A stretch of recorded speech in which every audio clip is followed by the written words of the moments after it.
तो बच्चों अगली क्लास स्टार्ट करते हैं लीनियर मोमेंटम कंजर्वेशन की। जहाँ से पहली क्लास छोड़ी है वहीं से कंटिन्यू करता हूँ और कुछ कॉन्सेप्ट बताते हुए स्टार्ट करता हूँ। तो अभी तक हम कुछ कॉन्सेप्ट ऐसे देख रहे थे जिनमें क्या था कि पहले से सेंटर ऑफ मास रेस्ट में था और इंडिविजुअल ऑब्जेक्ट मूव करना शुरू करते थे, लेकिन सेंटर ऑफ मास मूव नहीं करता था। इस तरीके के कुछ क्वेश्चंस किए और एनर्जी कंजर्वेशन वगैरह के इक्वेशंस मैंने आपको लगवाए। आज उससे भी बेहतरीन कॉन्सेप्ट और चीज़ों को मॉडिफाई करते हैं। तो पहले एक कॉन्सेप्ट से स्टार्ट कर लेते हैं, फिर चीज़ों को डाइवर्सिफाई कर लेंगे। तो मोमेंटम कंजर्वेशन,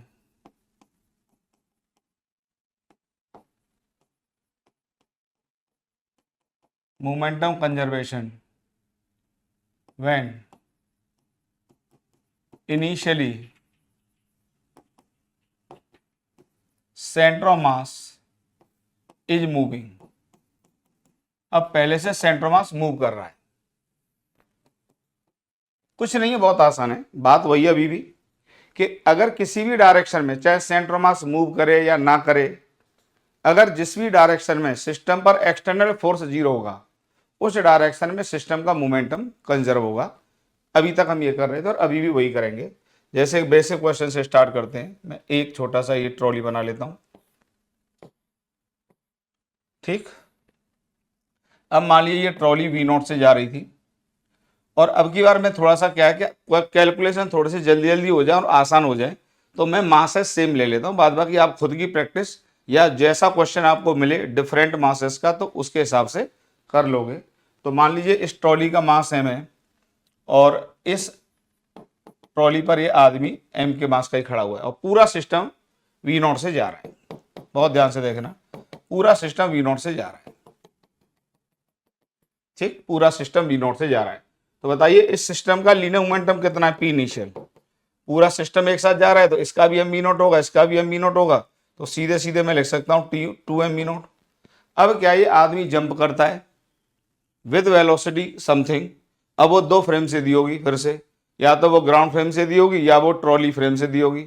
लेकिन ट्रॉली फ्रेम से जब हम देते हैं तो ट्रॉली की वो स्पीड लेते हैं जब आदमी जंप कर जाता है, उसके बाद ट्रॉली ने क्या स्पीड अचीव की है, ये ध्यान रखना। तो इफ ऐसे लिखो, फाइंड द रिकॉइल स्पीड, या जो भी लिख लो, find the speed of the trolley, speed of the trolley after the man jumps off the trolley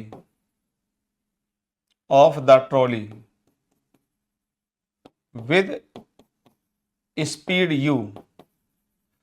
horizontally लिख दिया बेटा मैंने, इससे कोई कंफ्यूजन नहीं आया आपको। हॉरिजॉन्टली यू की स्पीड से, विद स्पीड यू, यहां पे लिखा रह गया विद स्पीड यू, हॉरिजॉन्टली, ठीक है। अब की बार वर्टिकल का कोई चक्कर मैंने नहीं रखा है जिससे आप कंफ्यूज करें।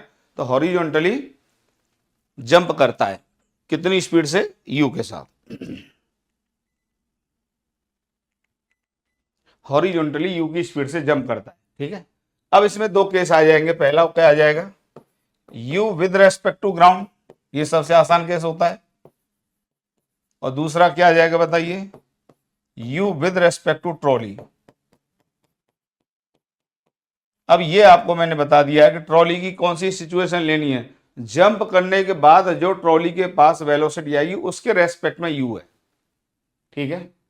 ये आपको क्लियर है, यही सॉल्व कर देते हैं। चलिए अगले पेज पर कर देते हैं। छोटा सा डायग्राम बना लिया करिए, कोई बड़े डायग्राम की जरूरत नहीं है। आदमी यहां खड़ा हुआ है, पूरा सिस्टम वी नॉट से जा रहा है, पूरा सिस्टम, ठीक। आदमी जंप करता है, जंप करने की कहानी फिर से आपको क्लियर है। जंप के दौरान ये इस तरीके से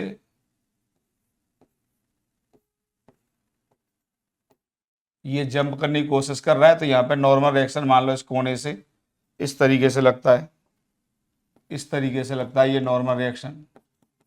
ग्राउंड से नॉर्मल रिएक्शन जो भी दोनों पहियों पर मिला के लगेगा वो मान लीजिए N1 लगता है, ठीक। आदमी का वजन नीचे mg लगेगा, ट्रॉली का वेट नीचे mg लगेगा। अगर आप सिस्टम का FBD बनाएंगे तो नीचे तो आ जाएगा 2 mg, ग्राउंड से लग जाएगा नॉर्मल रिएक्शन N1, ग्राउंड से नॉर्मल रिएक्शन N1, ठीक है। और ये नॉर्मल रिएक्शन जो N लगा जंप के दौरान, ये ड्यूरिंग जंप आया था, ड्यूरिंग द जंप, ठीक, ये कैंसिल आउट कर गया। और ये हॉरिजॉन्टली मूव करता है, ये फोटो मैंने बनाया during the jump, during the jump. After the jump क्या डायग्राम बनेगा बताइए।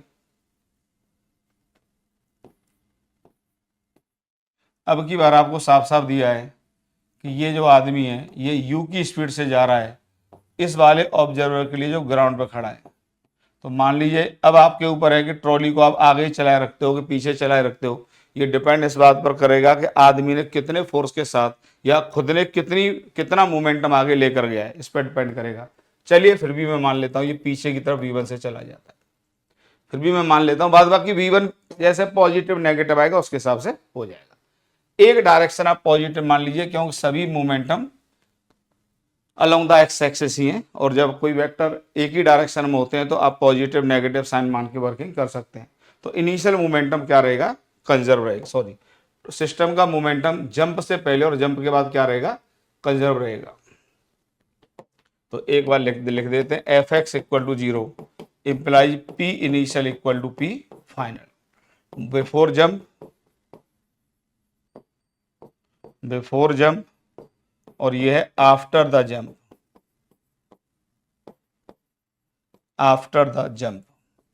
ठीक, before jump and after the jump लिख देते इक्वेशन।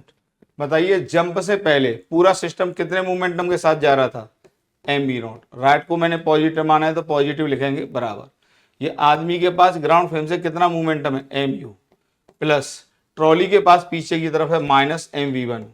केवल v1 आपको नहीं पता है, m सब में से चला जाएगा तो v1 को इधर ले आइए, तो v1 इक्वल टू हो गया u माइनस 2v0। अब ये v1 पॉजिटिव आएगा कि नेगेटिव आएगा ये u पे डिपेंड करेगा। अगर u ग्राउंड फ्रेम से 2v0 से ज्यादा हुआ तो ये पॉजिटिव आएगा, ठीक है। और अगर u 2v0 से कम आएगा तो v1 लेफ्ट में आएगा, और u 2v0 के बराबर आ जाएगा तो ट्रॉली रेस्ट में आ जाएगी, मतलब ट्रॉली की वेलोसिटी 0 आ जाएगी, ठीक है। क्लियर है बेटा। इसमें फिर एक क्वेश्चन करते हैं।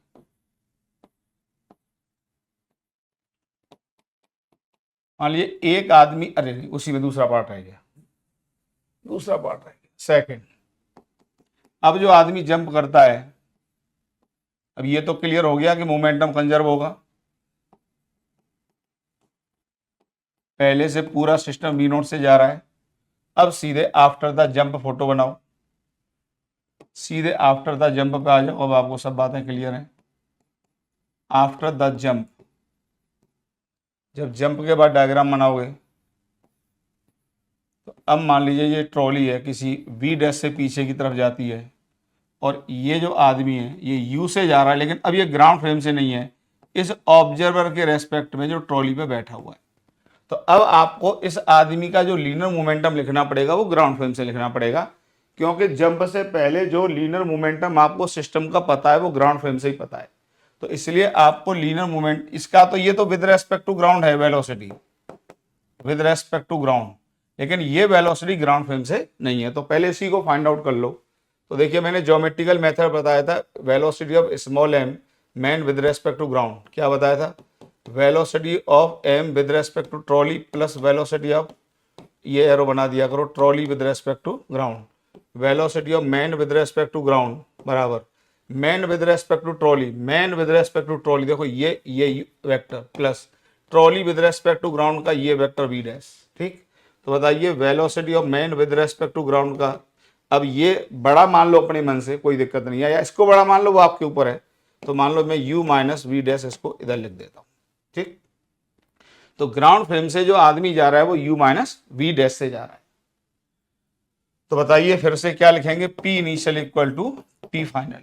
ये लीनियर मोमेंटम बिफोर जंप और ये linear momentum of the system after the jump. Linear momentum of the system before jump बताइए, यही डायरेक्शन क्या मान लेता हूं मैं, पॉजिटिव मान लेता हूं, तो कितना हो जाएगा बताइए बेटा, 2mv0।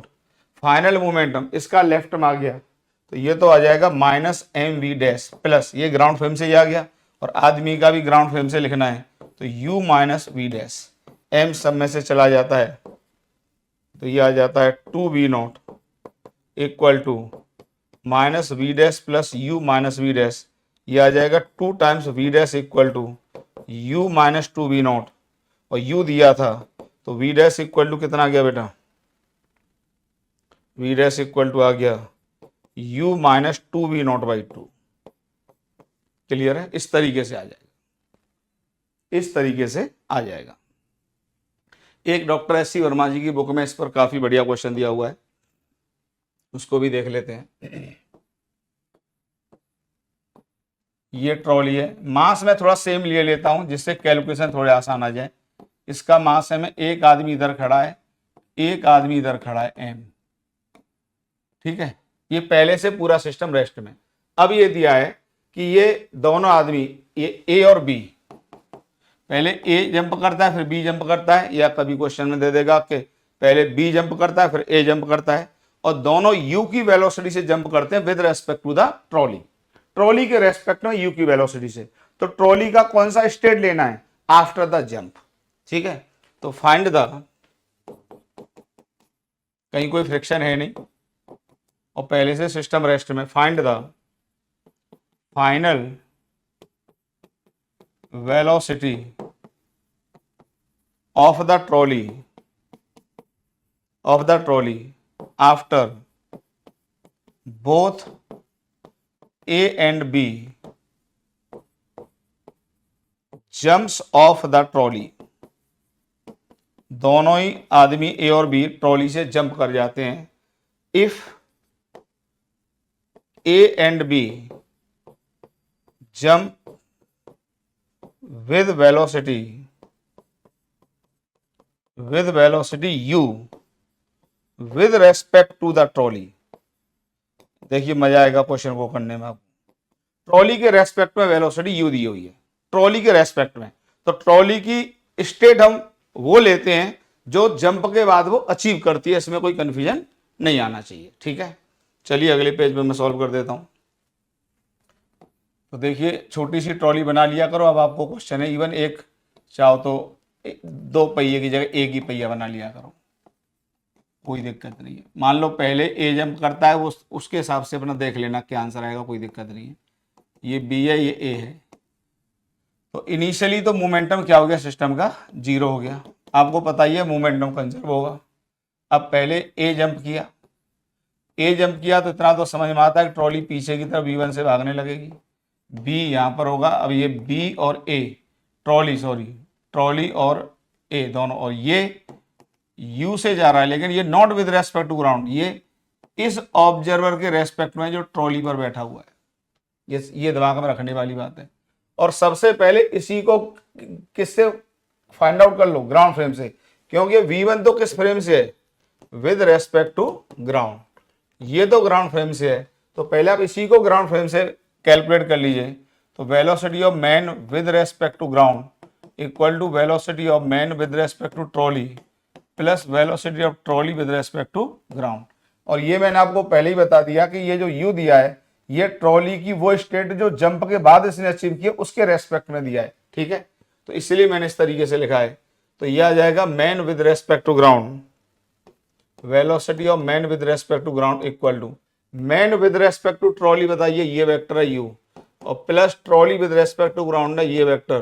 तो आप इसको राइट में मान लिया करिए u माइनस v1, इसमें कोई दिक्कत नहीं, ठीक। तो initial momentum equal to final momentum, P initial equal to P final. Initial momentum 0 था, फाइनल मोमेंटम बताइए दोनों के पास माइनस में और v1 कर दीजिए, और आदमी के पास राइट में कितना है बताइए, u माइनस v1, m सब में से चला जाता है तो ये आ जाता है 2v1 equal to u minus v1, v1 पूछा है तो v1 इक्वल टू u/3, थोड़ा मास मैंने सेम ले लिए जिससे कि कैलकुलेशन करने में इरिटेशन ना हो और कॉन्सेप्ट को अच्छे से समझ में आ जाए। ठीक है, अब हम, ये तो फर्स्ट जंप हो गई, ये तो हो गई फर्स्ट जंप। तो ये है velocity of the trolley, velocity of the trolley after the first jump, पहली जंप के बाद है ट्रॉली की वेलोसिटी बेटा। ठीक है, अब देखिए पहली जंप के बाद ये स्टेट आ गई, ये तो अपना निकल जाएगा हवा में। अब ये स्टेट हमको सेकंड जंप से पहले की ट्रॉली की मिलेगी। तो सेकंड जंप, दूसरी जंप में क्या हो रहा होगा, पहले से ये सिस्टम अब ये v1 से मूव कर रहा होगा और v1 की वैल्यू आपने फाइंड आउट कर लिया u/3, इसको जरा दिमाग में रखना। और ये आदमी यहां खड़ा हुआ है m का, इसका भी मास m है। अब ये फिर से ट्रॉली के रेस्पेक्ट में u से जंप करता है। ठीक, तो आफ्टर द जंप,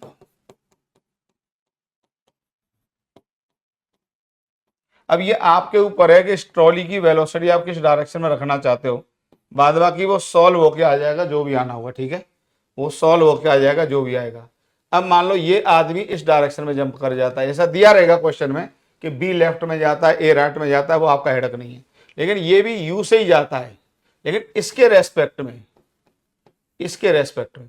अब आपके ऊपर है कि V2 लेफ्ट में मानो, राइट में मानो, जो आपका मन करे, जो मन करे। चलिए मैंने V2 राइट में मान लिया। अगर V2 पॉजिटिव आ जाए तो जो मैंने माना है वो सही है, और V2 नेगेटिव आ जाए तो एक्चुअली में ट्रॉली दूसरी जंप के बाद किधर मूव करेगी, लेफ्ट में मूव करेगी, तो इसमें कोई मुद्दा नहीं है। ये डायरेक्शन आप मोमेंटम लिखने के लिए क्या मान लो, पॉजिटिव मान लो, या ये मान लो पॉजिटिव, क्योंकि इनिशियल मोमेंटम इधर ही है, तो चलो मैं यही पॉजिटिव मान लेता हूं, उससे कोई फर्क नहीं पड़ता है। अब ये पॉजिटिव मान लो, ये डायरेक्शन आप मोमेंटम लिखने के लिए पॉजिटिव मान लो। ठीक है बेटा, चलिए लिखते हैं। अब देखिए ये सबसे पहले तो ये वेलोसिटी आपको ग्राउंड फ्रेम से फाइंड आउट करनी पड़ेगी। तो velocity of man with respect to ground, वही तरीका, सबसे पहले ये कम कर लिया करो, man with respect to trolley plus trolley with respect to ground. तो velocity of man with respect to ground equal to man with respect to trolley, man with respect to trolley ये वेक्टर है u, plus trolley with respect to ground है ये vector v2। तो अब आप, क्योंकि आपने यही डायरेक्शन पॉजिटिव माना है लेफ्ट वाला, तो इधर ही एरो को ले लो तो ज्यादा अच्छा है। उस, हालांकि वो आपके ऊपर है किधर लेना चाहते हो। तो अब आप इसमें मोमेंटम कंजर्व करा दिए, p initial equal to p final. Second jump से पहले का मोमेंटम ये है और सेकंड जंप के बाद का मोमेंटम ये है। तो सेकंड जंप से पहले बताइए ये पूरा सिस्टम कितने से जा रहा है उधर, 2mv1, v1 की वैल्यू आपको पता है u/3। सेकंड जंप के बाद यही डायरेक्शन मैंने पॉजिटिव मानी है, तो यही मोमेंटम मैंने पॉजिटिव लिख लिया। अब बताइए इस आदमी का मोमेंटम कितना है, इसकी वेलोसिटी ग्राउंड फ्रेम से u-v2 है बेटा, प्लस बताइए ट्रॉली के पास जो मोमेंटम है, अब अकेला मास है, मैं इसको मतलब मास काउंट कर लेना, ये तो ऑब्जर्वर बैठाया है मैंने, तो ये मोमेंटम नेगेटिव हो जाएगा, क्योंकि लेफ्ट वाला मोमेंटम अब की बार मैंने क्या माना है, पॉजिटिव माना है। तो ये आ जाएगा -mv2,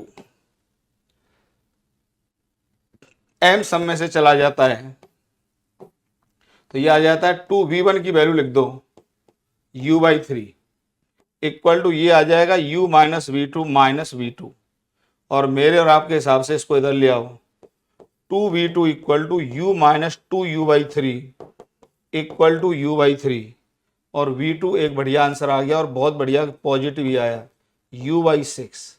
तो जो डायरेक्शन मैंने फाइनल ट्रॉली का माना है, ट्रॉली के मोशन का माना है, वो बिल्कुल ठीक है, ये बिल्कुल ठीक है। ठीक है, तो काफी क्वेश्चंस बेसिक वाले इस कंसेप्ट पर रहते हैं, तो मैंने आपका क्लियर कर दिया है। अब और इसमें जरा थोड़ा सा चीजों को बेहतर करते हैं। कई बार मान लो इस तरीके से है कि एक बॉल है, ये हवा में, अभी मैं ग्रेविटी को यहाँ पे 0 मान रहा हूँ, ठीक, ये हवा में, मास में m ले लेता हूं और आदमी यहाँ खड़ा हुआ है, ठीक है, ये हवा में आराम से, मैंने ग्रेविटी को जानबूझ के 0 ले लिया। हालांकि आगे क्वेश्चंस ऐसे आएंगे जिनमें ग्रेविटी लगेगा, फिर भी यही कॉन्सेप्ट यूज होगा जो भी बताने जा रहा हूं, पर कोई दिक्कत नहीं। अभी मान लीजिए इस तरीके से, अब मान लीजिए ये आदमी इस पर जंप करता है, आफ्टर द जंप का डायग्राम दिया हुआ है। आफ्टर द जंप मान लो ये आदमी करता है। अब आपको ये तो क्लियर है कि जंप के दौरान जो भी नॉर्मल रिएक्शन लगेगा बॉल और आदमी के बीच में वो इंटरनल होगा, तो सिस्टम का लीनियर मोमेंटम क्या होगा, कंजर्व होगा, और वो हर डायरेक्शन में कंजर्व होगा। अब मान लीजिए आदमी इस डायरेक्शन में चला जाता है V2 से और इधर चला जाता है V1 से, मास m है, इसका मास थोड़ा सा ऐसा करो 2m ले लो, इसका मास है 2m, ठीक है।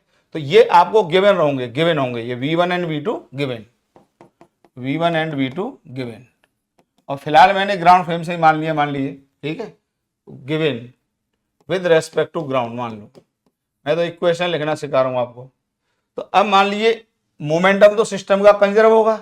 अब की बात देखिए, वर्टिकल में भी मोमेंटम है और अब यहाँ ग्राउंड से टच है नहीं।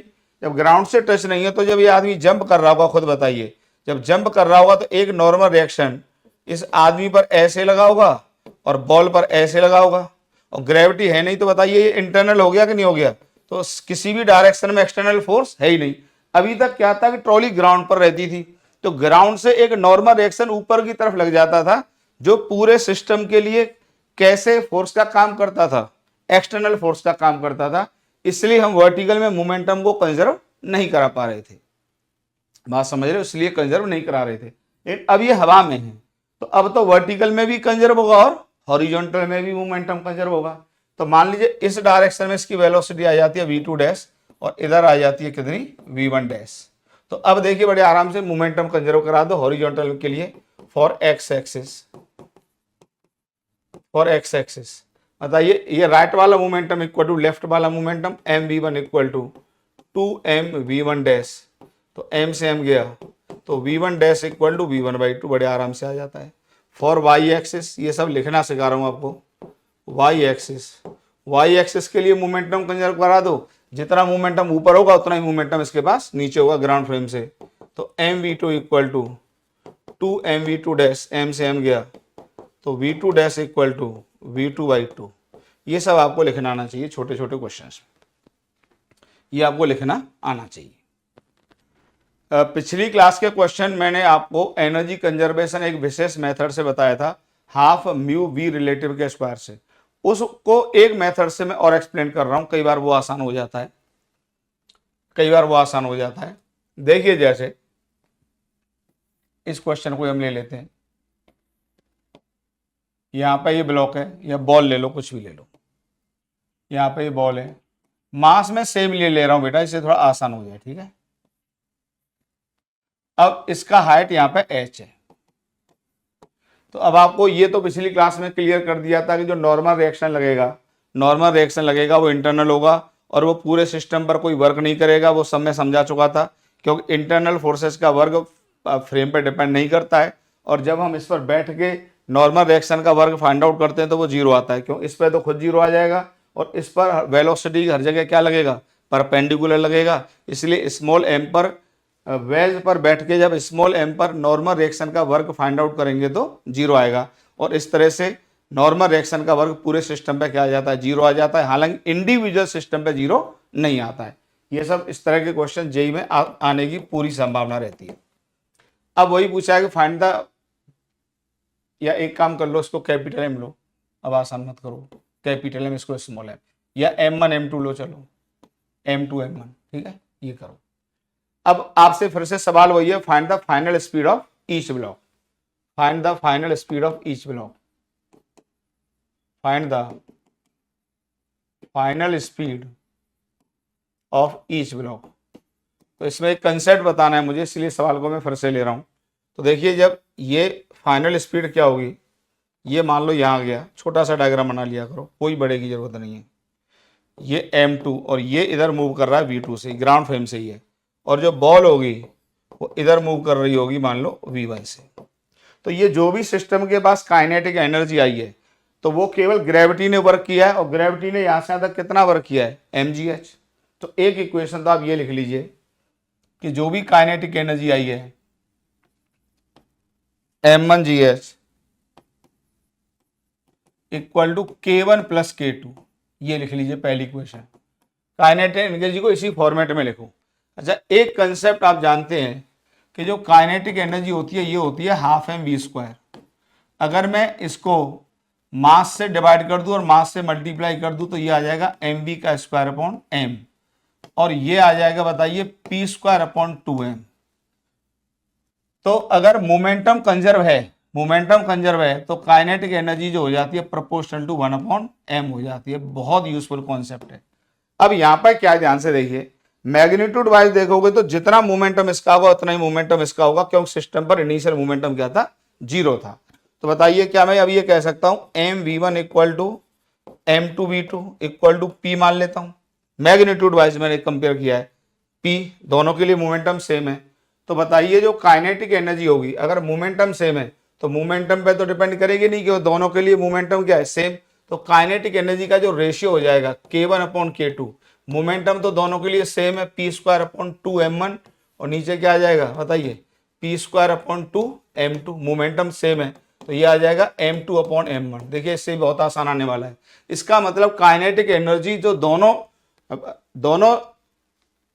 ऑब्जेक्ट को मिलेगी, वेज को और पार्टिकल को, वो m2 और m1 के रेशियो में मिलेगी।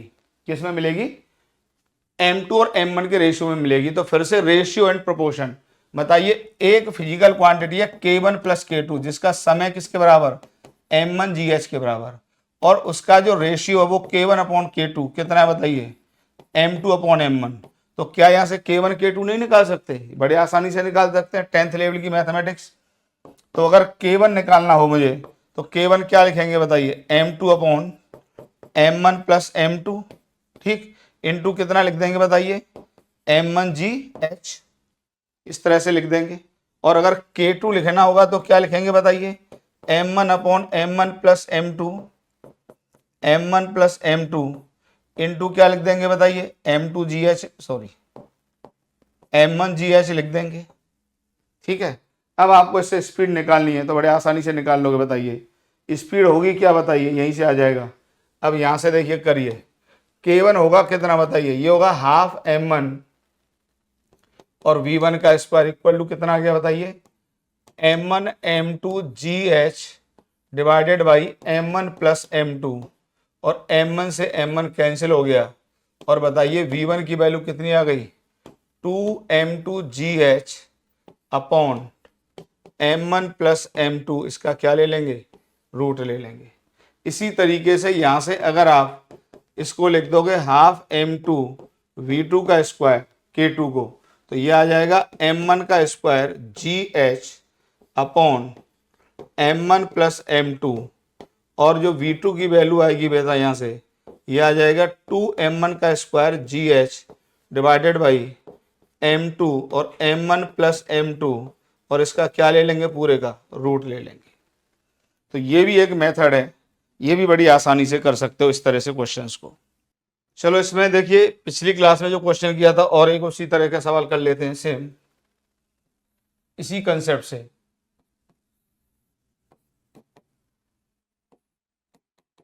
अब चाहो तो मास, चलिए m1 m2 ले लेते हैं। ये यहाँ पे ये रिंग है, कहीं कोई फ्रिक्शन नहीं है, ठीक, कैपिटल M या m1 ले लो क्योंकि कन्फ्यूजन हो जाता है कई बार। और यहाँ पे इस तरीके से धागे से ये m2 का मास बंधा हुआ है। तो सवाल फिर से वही पूछा है कि find the speed of each block when string becomes vertical. ठीक है, वही क्वेश्चन है, फाइंड द। अब मैं टेंशन वगैरह नहीं निकलवाऊंगा, वो तो पिछले क्लास में मैंने निकलवाई दिए थे, बस इस मेथड का यूज सिखा रहा हूं। Find the speed of each block when string becomes vertical. बाद बाकी उसमें इसमें कुछ और बेहतरीन लेवल भी होते हैं, लेकिन यार वो सब मैं फिर एडवांस के लिए कराऊंगा, समझ रहे हो, अभी नहीं पॉसिबल, खत्म ही नहीं होंगी फिर चीजें। मान लीजिए जब इस स्ट्रिंग वर्टिकल आई तो ये रिंग इस तरीके से हो गई, ये हो गया फोटो m1 m2 m1। मान लो ये जा रहा है v1 से और ये जा रहा है v2 से, तो फिर से हम यही लिखेंगे कि W net equal to delta K, basic से स्टार्ट कर देते हैं। अब यहाँ पे केवल ग्रेविटी वर्क करेगा, नॉर्मल रिएक्शन इस पर कोई वर्क करेगा नहीं, पिछली क्लास में समझा दिया है। टेंशन फोर्स का बर्डन क्या आएगा, फिर से 0 आएगा। ठीक है, टेंशन फोर्स का बर्डन फिर से 0 आएगा, क्योंकि देखिए ग्राउंड फ्रेम से टेंशन इस पे भी वर्क करेगा, इस पे ही वर्क करेगा। ठीक है, लेकिन क्योंकि इसको तो जो काइनेटिक एनर्जी दी है वो टेंशन नहीं दी है, क्योंकि जैसे जब ये धागा इंक्लाइन होगा इस तरीके से, ये जब इस तरीके से होगा ये, तो टेंशन ऐसे लग रहा है तो इस पर तो वर्क कर रहा है ना, और इस पर भी वर्क करेगा, पर दोनों पे मिला के क्या करेगा, 0 करेगा। उसको समझने के लिए मैंने बताया था टेंशन यहाँ पे क्या होगा, एक इंटरनल फोर्स होगा। तो जब इस पर बैठ के देखोगे, तो इस पर बैठ के देखोगे तो ये तो रेस्ट में आ जाएगा, तो इस पर टेंशन ने कोई वर्क किया नहीं। और इस पर बैठ के देखोगे तो इसका जो मोशन होगा वो सर्कुलर होगा, और हर समय जो वेलोसिटी होगा वो टेंशन के क्या होगा, परपेंडिकुलर होगा। तो इसके फ्रेम से ना इस पे वर्क टेंशन ने किया ना इस पे किया, इसका मतलब इसके फ्रेम से total work done by the tension will be 0। और टेंशन यहाँ पर एक इंटरनल फोर्स है, और इंटरनल फोर्सेस का जो टोटल वर्क होता है ऑन द सिस्टम वो फ्रेम पर डिपेंड नहीं करता है। इसलिए ग्राउंड फ्रेम से भी टेंशन का जो total work done on the system होगा वो क्या होगा बेटा, 0 ही होगा। ठीक है, तो वर्क केवल ग्रेविटी करेगा, और ग्रेविटी किसका, m2g का, ये l का लेंथ है, तो वर्क डन केवल ग्रेविटी करेगा यहाँ पर। तो m2gl इक्वल टू क्या लिख दें बताइए, k1 प्लस k2 लिख देते हैं कोई उसी तरीके से। और हॉरिजॉन्टल में कोई फोर्स है नहीं, तो मोमेंटम क्या होगा, दोनों का सेम होगा, m1 v1 equal to m2 v2। तो यहाँ पे जो v1 अपॉन v2 का जो रेशियो आएगा वो किस रेशियो, या काइनेटिक एनर्जी को पहले डिवाइड कर लो। ठीक है, तो काइनेटिक एनर्जी क्या होती है बताइए, p² अपॉन 2m होती है। तो फिर जो काइनेटिक एनर्जी का रेशियो आ जाएगा k1 अपॉन k2, ये आ जाएगा m2 अपॉन m1। ये मैंने फिर एक बार आपको फाइंड आउट करके दिखा दिया है। तो यहां से बताइए k1 प्लस k2 का सम m2gl के बराबर है, और k1 और k2 का रेशियो m2 अपॉन m के बराबर है। तो बताइए जो k1 आ जाएगा ये कितना आ जाएगा, m2 upon m1 plus m2 into कितना आ जाएगा, k1 प्लस k2, तो m2gl आ जाएगा। ठीक, और अगर यहां से वेलोसिटी निकालनी है डायरेक्ट निकाल दो, तो आप इसको क्या लिख दोगे, half mv1² equal to m2 का square gl upon m1 plus m2। तो बताइए यहां से v1 की वैल्यू कितनी निकल के आ गई, v1 की वैल्यू कितनी निकल के आ गई बताइए, v1 इक्वल टू 2 m2 का स्क्वायर gl अपॉन m1 और m1 प्लस m2, और क्या ले लेंगे, इसका रूट ले लेंगे। इसी तरीके से आप v2 को फाइंड आउट कर लोगे, इसी तरीके से आप v2 को फाइंड आउट कर लोगे। एक क्वेश्चन और देखिए इस पर,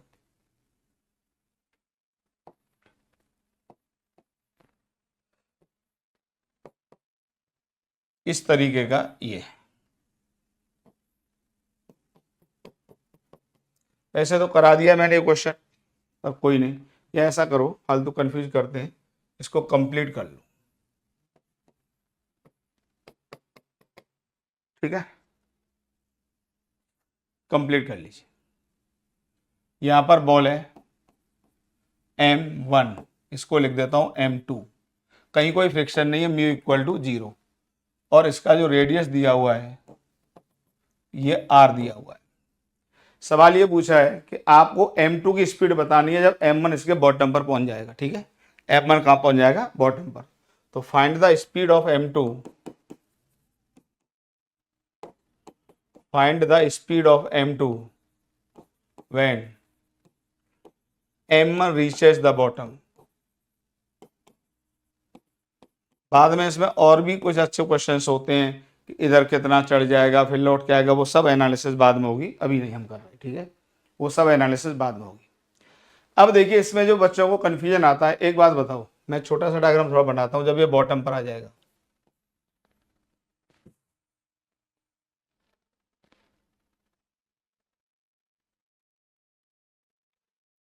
इसी डायग्राम को कॉपी कर लेता हूं ना,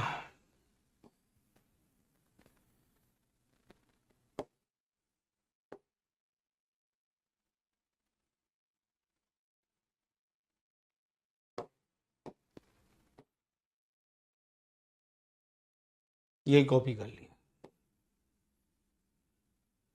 जब ये बॉटम पर आ जाएगा तो ये इधर मूव करेगा, m1 इधर, और ये इधर मूव कर रहा होगा v2 से। इतना तो अब तक क्लियर है कि सिस्टम का मोमेंटम क्या होगा, कंजर्व होगा, क्यों इनिशियल मोमेंटम 0 है, p इनिशियल इक्वल टू 0, तो p फाइनल भी क्या होगा, 0 होगा, और ये डायरेक्शन क्या ले लो, पॉजिटिव। अब देखिए यहाँ पे एक हल्का सा कंफ्यूजन ये आता है कि सर ये v1 किस फ्रेम से है। आपको पता है कि मुझे v2 चाहिए, तो मैं अपने मन से v1 को ग्राउंड फ्रेम से ही मान लेता हूं ना, ऐसा क्या है। अरे भले ही वो इस पे मूव कर रहा है, पर ऐसे समझो कि मैं कैमरा लगा के ग्राउंड से देख रहा हूं, कैमरा लगा के ग्राउंड से देख रहा हूं ऐसे करके, तो मुझे v1 से जाता हुआ दिखाई दे रहा है। तो assume it to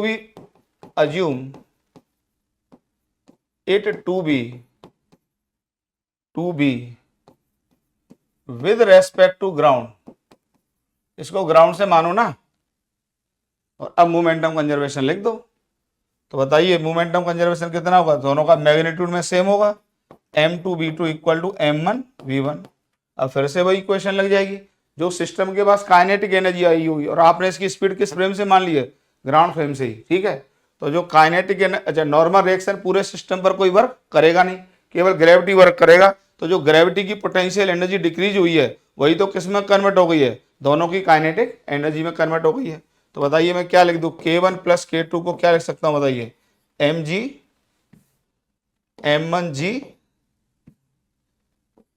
m1g r, ठीक है पहली इक्वेशन। और K1 अपॉन K2 मास के इनवर्स रेशियो में बढ़ते थे, याद करो, m2 अपॉन m1। क्या फिर से यहां से आप निकाल लोगे इसको, जैसे आपको v2 निकालना था तो आप इसमें K2 को फाइंड आउट कर लो। तो K2 इक्वल टू कितना आएगा बताइए, m1 upon m1 plus m2, और काइनेटिक एनर्जी दोनों की मिला के कितनी है, m1gr, ये लिख लीजिए। और K2 को अब कितना लिख दीजिए, हाफ m2v2 का स्क्वायर। K2 को ये लिख दीजिए अब K2 को कितना लिख दीजिए बताइए बेटा, हाफ m2v2 का स्क्वायर इक्वल टू m1 का square gr upon m1 plus m2। तो यहां से जो v2 आ जाता है बेटा, यह आ जाता है m1 का square gr upon m2 m1 plus m2, और इसका क्या ले लेंगे, रूट ले लेंगे, इसका क्या ले लेंगे, रूट ले लेंगे। तो बड़ी आसानी से निकल के आ गया, ठीक है, बड़ी आसानी से निकल के आ गया। एक क्वेश्चन इसमें और आता है, उसको भी कर लीजिए। देखिए दो वेज हैं, ये यहां पे खत्म हो जाता है यहां पे, और यहां से एक येलो कलर का वेज स्टार्ट हो जाता है, ये एकदम टच कर रहे हैं एक दूसरे को। अच्छा क्वेश्चन है, देख लेना ध्यान से। ये येलो कलर का वेज है। अब मैं आसान थोड़ा सा क्वेश्चन हो जाए इसलिए, और यहां पे एक पार्टिकल है, मैं बस इतना कर ले रहा हूं कि मास सबके सेम लिए ले रहा हूं, ठीक है। थोड़ा कैलकुलेशन में तो कम से कम ना जूझें। ये दोनों वेज अलग अलग है, ये वेज ए है और ये वेज बी है, ठीक। इसका हाइट यहां से जो दिया हुआ है वो h दिया हुआ है। अब इसमें सवाल ये पूछा है कि वेज 2 पर ये मैक्सिमम कितना हाइट चढ़ जाएगा, ठीक है। सारे कहीं कोई फ्रिक्शन नहीं है, mu equal to 0 at all surfaces, ठीक है। सब सरफेसेस पर सिस्टम इनिशियल मोमेंटम पूरे सिस्टम का क्या है बताइए, 0 है। अब आपसे पूछा find the maximum height attained by the particle on wedge B. तो find the H max attained by the particle on the wedge B वाले वेज पे ये मैक्सिमम हाइट कितना चढ़ जाएगा। इससे रिलेटेड क्वेश्चन जेई में भी आ चुका है, पर यहां से आपको काफी फंडे क्लियर हो जाएंगे। कुछ बेहतर क्वेश्चन तो फिर मैं अलग से डिस्कस करूंगा। तो पहले तो वही वाला डिस्कस होगा कि ए और पार्टिकल डिस्कस होंगे, तब ये बॉटम पर आएगा, फिर इस पर चढ़ना शुरू करेगा, तो अब इसको मूवमेंट लीनियर मोमेंटम राइट में ट्रांसफर करना शुरू करेगा, और ये तब तक इसके ऊपर चढ़ता रहेगा जब तक दोनों की वेलोसिटी या दोनों के बीच में रिलेटिव वेलोसिटी क्या ना हो जाए, 0 ना हो जाए। दोनों के बीच में रिलेटिव वेलोसिटी जीरो ना हो जाए। ठीक है, करते हैं सवाल को, चलिए। ठीक है, अब देखिए हमने सारे कंसेप्ट सीख लिए हैं, जो बेस्ट हमारे दिमाग में स्ट्राइक करेगा हम उसी मेथड को अब यहाँ पे अप्लाई करेंगे। ठीक है, तो पहले हम लिखते हैं, अगले पेज पे चलते हैं, चलिए। वेज ए एंड पार्टिकल, जो बेस्ट मेथड होगा मैं उसी को लगाऊंगा बेटा। ठीक है, तो देखिए छोटा सा डायग्राम बनाने की जरूरत है, अब बड़ा डायग्राम बनाने की जरूरत नहीं। अब यहाँ पे पार्टिकल था, तो P इनिशियल तो 0 है, ये हाइट h है। अब ये जब नीचे आ गया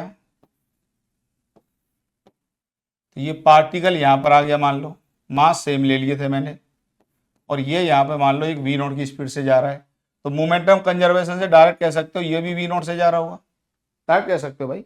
जब मासेस सेम है तो जितना मोमेंटम ये कैरी करके ले जाएगा उतना मोमेंटम तो इसके पीछे देके जाएगा, तभी तो दोनों के मोमेंटम कैंसिल आउट होंगे। थोड़ा स्मार्ट तो बनना ही पड़ेगा भाई, अगर हम मोमेंटम कंजर्वेशन ही कराते रहेंगे तो फिर अच्छे कॉन्सेप्ट कहाँ लगाएंगे सवाल में। तो अब हमको केवल क्या है, अब देखिए जो भी यहाँ पर काइनेटिक पोटेंशियल एनर्जी है वो दोनों की काइनेटिक में मिल गई, पर इस काम को मैं ऐसे भी तो कर सकता था पिछली क्लास से, जो यहाँ पर ये वाला फॉर्मूला जो लगाया था, maximum loss in kinetic energy, या यहाँ पे कर दो maximum gain in kinetic energy, maximum gain in kinetic energy, एक ही बात होती है लॉस या गेन, इक्वल टू ये हो जाएगा maximum loss in kinetic energy, sorry potential energy, maximum loss in potential energy, मतलब काइनेटिक एनर्जी में जो मैक्सिमम गेन होगा वो पोटेंशियल एनर्जी के मैक्सिमम लॉस के बराबर होगा, और मैक्सिमम लॉस पोटेंशियल एनर्जी का कितना है mgh, और मैक्सिमम गेन कितना है ये है, और इसको मैंने क्या लिखना सिखाया था, हाफ म्यू वी रिलेटिव का स्क्वायर। म्यू था रिड्यूस मास, वी था रिलेटिव वेलोसिटी, दोनों की पार्टिकल की रिलेटिव वेलोसिटी, मतलब एक पार्टिकल पर बैठकर दूसरे पार्टिकल को देखोगे तो कितनी वेलोसिटी नजर आएगी, और मैक्सिमम लॉस कितना है पोटेंशियल एनर्जी का, ये है mgh। अब बताइए यहाँ पर म्यू कितना आ जाएगा, m into M upon m plus M आ जाएगा, और रिलेटिव वेलोसिटी बताइए, इस पर बैठ के इसको देख लो या इस पर बैठ के इसको देख लो, इस पर बैठ के देखोगे तो ये कितने से जा रहा होगा, 2v0 से, तो ये रिलेटिव वेलोसिटी आ जाएगी 2v0 का स्क्वायर इक्वल टू mgh। ये आ गया बेटा हाफ इंटू, यहाँ पर कितना आएगा बताइए, m/2 आएगा रिड्यूस मासेस का, ऊपर आएगा m स्क्वायर, नीचे 2m आएगा, और ये आ जाएगा 4v0 का square equal to mgh। mgh बड़े आराम से करो, तो हाफ 2 और 4 गए, m से m गया, तो v0 इक्वल टू कितना आ गया बेटा, gh। एक रिजल्ट आपके पास ये आके रख गया, इसको यूज कर लेंगे। ठीक, इस तो v0 की वैल्यू इतनी आ गई। अब क्या होगा, अब इसके पास ये जो लीनियर मोमेंटम होगा, अब इस लीनियर मोमेंटम को ये लेकर ये बी वाले वेज पर चढ़ना शुरू करेगा, और हॉरिजॉन्टल में इस तरीके से मूव करेगा पूरा सिस्टम के, फिर से सिस्टम का मोमेंटम हॉरिजॉन्टल में क्या होगा, कंजर्व होगा। ठीक है, वो बात बाकी सेंटर वर्टिकल में क्यों नहीं कंजर्व होगा, ये सब कहानी मैंने बता दी है, नॉर्मल एक्शन कहाँ ज्यादा होगा वो ग्राउंड से, वो सब मैं बता चुका हूं। अब हम देखेंगे wedge B and particle, wedge B and particle.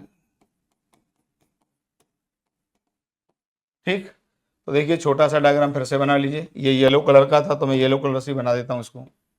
ये है वेज बी, स्मॉल m और b। यहाँ पे जो पार्टिकल था वो इस तरीके से m मास सेम ले लिया था, v0 से आ रहा है। अब बताइए मैक्सिमम हाइट स्पेक्ट बताना है मुझे कितना चढ़ जाएगा, तो खुद बताइए मैक्सिमम हाइट जब आएगा तो ये आप बताइए ये तब तक इस पर चढ़ता चला जाएगा, तब तक चढ़ता चला जाएगा जब तक ये ऑब्जर्वर ये कहेगा कि ये रेस्ट में आ गया। किस में आ गया, रेस्ट में, पर तब तक इसको ये एक लीनियर मोमेंटम ट्रांसफर कर चुका होगा, या ये कहिए कि इनके बीच में रिलेटिव मोशन खत्म हो गया और ये आ गई इनकी कॉमन वेलोसिटी। कौन सी वेलोसिटी आ गई, कॉमन वेलोसिटी, ये कॉमन वेलोसिटी आ जाएगी। और अब ये हाइट मान लीजिए, मैं इसको मान लेता हूं h1 मान लेता हूं या h0 मान लेता हूं, यहां तक चढ़ा। तो अब फिर से वही वाली बात कि यहां से यहां तक मोमेंटम कंजर्वेशन और एनर्जी कंजर्वेशन, पर एनर्जी कंजर्वेशन से एक लाइन में मैं निकाल देता हूं इसको, मोमेंटम कंजर्वेशन से v आ जाएगा। ठीक है, चलिए निकाल देते हैं। अब बताइए यहां पर यहाँ पर रिलेटिव वेलोसिटी कितनी है, 0। यहाँ पर रिलेटिव वेलोसिटी कितनी है, 0। और यहाँ पर रिलेटिव वेलोसिटी कितनी है, v0। तो अगर मैं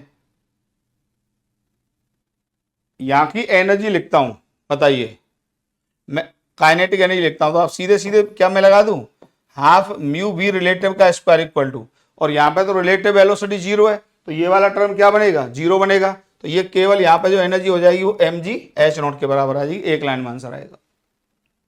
अभी मैं सेंटर ऑफ मास वाले फ्रेम से करूंगा तो और मजा आएगा।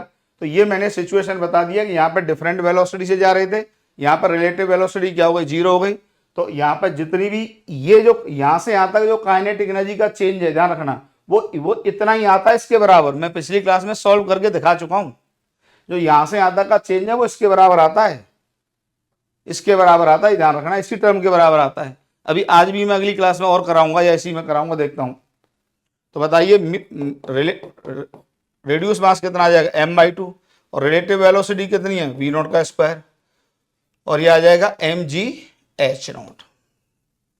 तो यहाँ पे m से m गया और h0 पूछा था आपसे, तो ये आ जाएगा v0 स्क्वायर अपॉन 4g, और v0 की वैल्यू रख दीजिए जरा पिछले पेज से। v0 की वैल्यू आई है रूट gh, तो v0 का स्क्वायर कितना आ जाएगा, gh अपॉन 4g, तो ये आ जाएगा h/4। तो अब आप समझ गए कि ये कितना चढ़ेगा, इस पर h/4 चढ़ेगा। कहने का मतलब यहाँ से h से गिरेगा तो इस पर मैक्सिमम कितना चढ़ेगा, इस वाले वेज पर h/4 चढ़ेगा। फिर ये वापस आएगा। अब इसको शायद पकड़ नहीं पाएगा दोबारा, वो बात अलग है, ठीक है। वो सब कहानियां भी इसमें होती हैं, ठीक है। एक कंसेप्ट और क्वेश्चन और देख लीजिए इसमें आप, बहुत बढ़िया कॉन्सेप्ट।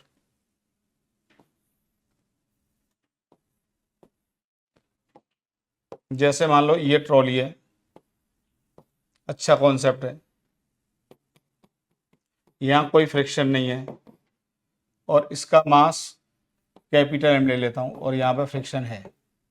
अच्छा, इसकी लेंथ काफ़ी ज़्यादा ले रहे हैं, लार्ज लेंथ काफ़ी ज़्यादा है, और यहाँ पर एक पार्टिकल को, यहाँ पर फ्रिक्शन है, ध्यान से देखना, स्मॉल एम को एक v0 सडनली दे दिया। v0 is suddenly imparted, v0 is suddenly imparted, v0 is suddenly given to n। मतलब अभी इसके पास इस समय वेलोसिटी 0 है, इसके पास कोई वेलोसिटी नहीं है, ध्यान रखना, इसके पास कोई वेलोसिटी नहीं, इसको अचानक से वेलोसिटी दे दी। तो सवाल पूछा जाता है कि इस पर कितना डिस्टेंस चल के रुक जाएगा, या कई बार डिस्टेंस दिया रहेगा, म्यू पूछेगा। तो ठीक है, डिस्कस द प्रॉब्लम, या अभी तो यह कि find the distance moved by small m on the plank. Plank पे कितना चलेगा, तो प्लैंक पे जो डिस्टेंस चलेगा वो तो प्लैंक के रेस्पेक्ट में ही चलेगा। ऑन द ट्रॉली कर दो, या ट्रॉली पर जो डिस्टेंस चलेगा वो तो ट्रॉली के रेस्पेक्ट में ही चलेगा। On the trolley before it stops, before it stops, जब ये रुक जाए। तो पहले तो इसकी फिजिक्स समझो। फिजिक्स अगर आप समझेंगे ध्यान से, आप इसकी समझो पहले फिजिक्स।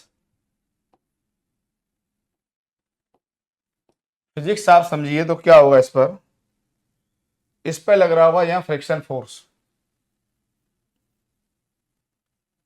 जैसे ही इधर जाएगा तो तुरंत इस पर क्या लगने लगेगा, फ्रिक्शन फोर्स F तो इस पर भी लग रहा होगा फ्रिक्शन फोर्स। फिर से वही बात आती है, पूरे सिस्टम के लिए अगर डायग्राम बनाओगे तो पूरे सिस्टम के लिए F क्या कर जाएगा, कैंसिल कर जाएगा। पूरे सिस्टम के लिए F क्या कर जाएगा, कैंसिल कर जाएगा। मतलब अभी भी सिस्टम का लीनियर मोमेंटम क्या होगा, कंजर्व होगा। सिस्टम का लीनियर मोमेंटम क्या होगा, कंजर्व होगा। बहुत अच्छा कॉन्सेप्ट है। फ्रिक्शन होने के बावजूद भी देखिए, वो तो पहले भी था, लेकिन यहां पर काइनेटिक फ्रिक्शन लग रहा है। हाँ, एनर्जी का लॉस होगा पर सिस्टम का लीनियर मोमेंटम कंजर्व होगा। मतलब जब इन दोनों की स्लाइडिंग खत्म होगी, यहां से सुनना, जब इन दोनों की स्लाइडिंग खत्म होगी, जब इन दोनों की स्लाइडिंग क्या होगी, खत्म होगी, मान लो यहां पे जाके खत्म हो गई, ठीक है, तो अब ये सिस्टम किसी कॉमन स्पीड से जा रहा होगा v से, और इस तरीके से जा रहा होगा, पूरे सिस्टम का मोमेंटम क्या होगा, कंजर्व होगा। तो P initial equal to P final. तो इनिशियल मोमेंटम कितना है बताइए, ये एम वी नॉट, और फाइनल मोमेंटम कितना आ जाएगा, m प्लस एम वी। तो v इक्वल टू कितना आ जाएगा बताइए, m we naught upon m plus m. और अब चाहे तो फ्रिक्शन के जो वर्क डन को आप निकालना चाहें तो जो एनर्जी में लॉस हुआ है वो फ्रिक्शन ने क्या कर दिया है, बर्बाद कर दिया है। और फ्रिक्शन का वर्क फ्रेम ऑफ रेफरेंस पर डिपेंड नहीं करेगा, क्यों, इंटरनल फोर्स है। क्यों, कैसा फोर्स है, इंटरनल। और इंटरनल फोर्सेज के जो वर्क होते हैं, अगर वो एक्शन रिएक्शन पेयर में लग रहे हैं तो वो किस पर डिपेंड नहीं करते, फ्रेम ऑफ रेफरेंस पर डिपेंड नहीं करते। तो जब आप इस पर बैठ के भी निकालोगे फ्रिक्शन का वर्क, केवल इस पर बैठ के निकालोगे फ्रिक्शन का वर्क, तो भी वही आएगा जो ग्राउंड फ्रेम से आएगा, वही आएगा जो ग्राउंड फ्रेम से आएगा। ठीक है, तो दोनों तरीके आपके पास हो सकते हैं फ्रिक्शन के वर्क डन को निकालने के। या तो आप चेंज इन काइनेटिक एनर्जी के मेथड से निकाल दो, या उस पर बैठ के निकाल दो, या उस पर बैठ के निकाल दो। तो फिलहाल मैं चेंज इन काइनेटिक एनर्जी से फ्रिक्शन के वर्क को लिख देता हूं। ठीक है, तो बताइए जो फ्रिक्शन का वर्क होगा ये कितना होगा, minus mu m g l, l उस पर चला, equal to loss in kinetic energy, के लॉस। और लॉस का मतलब कितना आ जाएगा बताइए, ये आ जाएगा के इनिशियल ज्यादा होगी और के फाइनल कम होगी। तो म्यू एम जी एल एक लाइन में कर देता हूं। तो इनिशियल एनर्जी कितनी दी थी आपने, half m v naught square. Initial कितनी आ गई बताइए, एम प्लस एम। और कॉमन स्पीड कितनी आई थी बताइए दोनों की, m v naught upon m plus m इसका स्क्वायर। यही आया था, चेक कर लो, ये भी आया था m we naught upon m plus m. ये मैंने फाइनल काइनेटिक एनर्जी लिख दी। इससे आपको एल मिल जाएगा जो भी सॉल्व किया है, सॉल्व करके, solve for L, solve for L. एक क्वेश्चन और कर लीजिए इस पर, पाथ फाइंडर का है। अब ये नहीं कि पाथ फाइंडर का नाम सुन के घबरा जाओगे, इतनी कठिन किताब का सवाल है। अरे ऐसा थोड़ी है, क्वेश्चन तो क्वेश्चन ही होता है, ऐसा थोड़ी है कि हर क्वेश्चन बहुत डिफिकल्ट है पाथ फाइंडर में। जैसे ये क्वेश्चन है, ये इसकी लेंथ काफी ज्यादा है, और यहाँ पे ये म्यू दिया है, ये 4 kg है मान लो, दिया है ऐसा डाटा मुझे याद है। इसका मास है 1 kg। अच्छा, ये यहाँ तक तो ए से लेके बी तक, ए से लेके बी तक इसकी हाइट यहाँ पर दी हुई है, हाइट दी हुई है इसकी शायद 1 मीटर दी है, 1 मीटर दी है। ठीक है, तो ये ए से B, A to B surface is smooth. ठीक है, ए से बी सरफेस स्मूथ है, और यहां पर ये म्यू नॉट इक्वल टू 0। अच्छा, ग्राउंड पे तो फ्रिक्शन 0 है, ग्राउंड पे फ्रिक्शन 0 है। अब ये दिया हुआ है, यहां से छोड़ेंगे तो ये पिछले वाला ही क्वेश्चन है, जब छोड़ेंगे तो यहां तक तो कोई दिक्कत है ही नहीं। अब इसके बाद रगड़न स्टार्ट हो जाएगी, तो कुछ एनर्जी का क्या होगा, लॉस होगा। और वही एनर्जी का जो लॉस होगा वो किसके बराबर होगा, वो किसके बराबर होगा, वो किसके बराबर होगा, वो बराबर होगा असल में work done by the friction, work done by the friction, work done by the. पर यहां पर एक बहुत खास बात देखिए, जब ये इस पर रुक जाएगा तो वेज भी रुक जाएगा। क्यों, initially centre of mass move नहीं कर रहा है, और एक भी सिस्टम न ये इस 1 kg मूव कर रहा है ना 4 kg मूव कर रहा है। तो इस क्वेश्चन में थोड़ी सी कहानी होगी, ध्यान से सुनना। मैं छोटा सा सवाल बना दे रहा हूं इसमें, छोटा सा डायग्राम बना के, कि जब ये यहाँ आएगा, यहाँ आएगा, हवा में टांग दिया है, तो मान लो ये किसी V1 से जा रहा है तो ये किसी V2 से जा रहा होगा। अब जैसे इस पर ये मूव करेगा, ध्यान से सुनना, एकदम समझ में आएगा, छोटे से डायग्राम से समझा रहा हूं। तो इस पर तो फ्रिक्शन इधर लगेगा और इस पर फ्रिक्शन इधर लगेगा F के। तो अब क्या करेगा ये फ्रिक्शन, इसकी वेलोसिटी को क्या करेगा बताइए बेटा, कम करेगा, मतलब इसकी वेलोसिटी को घटाएगा, और ये F के इसकी वेलोसिटी को भी घटाएगा। तो इस तरीके से घटाएगा कि जैसे ये रुकेगा तुरंत पूरा सिस्टम फिर से रेस्ट में आ जाएगा, क्योंकि हॉरिजॉन्टल में सिस्टम का मोमेंटम कंजर्व होगा, और इनिशियली सिस्टम पूरा रेस्ट में, और इनिशियली सिस्टम के पास हॉरिजॉन्टल में कोई भी लीनियर मोमेंटम नहीं है। इसलिए फाइनली भी सिस्टम के पास कोई भी लीनियर मोमेंटम हॉरिजॉन्टल में नहीं होगा। वर्टिकल का तो कोई लेना देना है नहीं, वो तो मैंने आपको सब बता दिए थे, एक नॉर्मल रिएक्शन और वो सब कहानी होती है। बात क्लियर हुई? तो फाइनली पूरा सिस्टम रेस्ट में ही आ जाएगा जैसे ये ब्लॉक इस पर रुकेगा। तो इसमें कोई कंफ्यूजन नहीं होना चाहिए, मैंने समझा दिया है कि भाई जब ये आएगा तो इसके पास V1 होगी, इसके पास V2 होगी, पर जैसे ही रगड़न पैदा होगी तो रगड़न पैदा होगी तो इस पर फ्रिक्शन इधर लेफ्ट में लगेगा, तो वेज पर फ्रिक्शन राइट में लगेगा। ये फ्रिक्शन वेज की वेलोसिटी को घटाएगा, एट द सेम टाइम ये फ्रिक्शन ब्लॉक की वेलोसिटी को घटाएगा, और साइमल्टेनियसली दोनों जीरो हो जाएंगे। क्यों? हर समय सिस्टम का मोमेंटम जीरो ही होगा। मतलब यहां भी इक्वेशन लिखोगे तो ये लिखोगे mv1 equal to capital mv2, मतलब यहां भी सिस्टम का मोमेंटम जीरो ही है, क्योंकि हॉरिजॉन्टल में कोई भी एक्सटर्नल फोर्स लग नहीं रहा है और इनिशियल मोमेंटम सिस्टम का जीरो है, तो हर समय और आखिरी में भी सिस्टम का लीनियर मोमेंटम क्या होगा? जीरो होगा। और फ्रिक्शन का वर्ग निकालना है, तो फ्रिक्शन का वर्ग आपको पता है फ्रेम ऑफ रेफरेंस पर डिपेंड करता नहीं है, क्योंकि फ्रिक्शन यहाँ पे एक इंटरनल फोर्स होगा और इंटरनल फोर्सेस के जो वर्डन होते हैं वो फ्रेम इंडिपेंडेंट होते हैं। ये मैंने पिछली क्लास में आपको विद डेरिवेशन बता दिया है, और बाद बाकी वर्क, पावर, एनर्जी में तो डिटेल बताया ही बताया मैंने आपको। तो कर देते हैं, कुछ है नहीं तो इसी डायग्राम को कॉपी कर लो या इसी में सॉल्व कर दो, आप जैसा उसे समझो।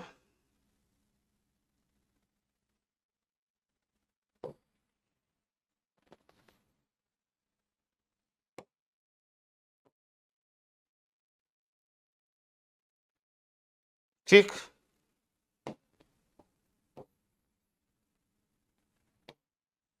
मान लीजिए इसके रेस्पेक्ट में यहां जाके फाइनली रुक गया, यहां जाके रुक गया, ठीक है। अब ये म्यू दिया होगा तो ये डिस्टेंस नहीं दिया होगा, मान लो मैंने डी दे दिया है कि डी गिवन है, ये गिवन है, डी गिवन है, कितना डिस्टेंस चल के रुका, तो म्यू पूछा है, म्यू बराबर क्या, और शायद डी पाथ फाइंडर में 1 मीटर दिया है, ठीक है, 1 मीटर दिया है, इस पे 1 मीटर का डिस्टेंस चल के रुक गया, इसका मतलब वो डिस्टेंस इसी के रेस्पेक्ट में रहा होगा। तो अब आप कुछ है नहीं तो बताइए, तो लॉस इन एनर्जी, जो एनर्जी में लॉस रहा होगा वो किसके बराबर हो जाएगा?